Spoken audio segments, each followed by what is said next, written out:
All right, good old-fashioned fender dent. Hyundai Tucson, low crown,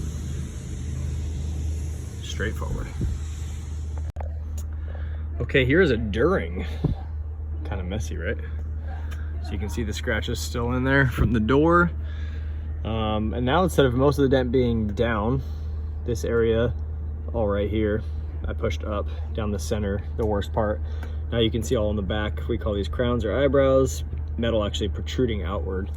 This is a metal displacement. Something gets hit this way, the metal has to go somewhere, so it goes up and around. Got some down here, there's maybe a little bit of low right here. But this is kind of part way through. I don't know, maybe been about 5 minutes of pushing. But I'll show you maybe another during and then an after. All right, here's a couple minutes after a couple minutes of tapping. You can see how relatively flat the thing is. There's still lots of lows here, but how flat the highs were, the previous highs up in that area there. So now we go back to the pushing side of things, and I will get down in between all these little low spots.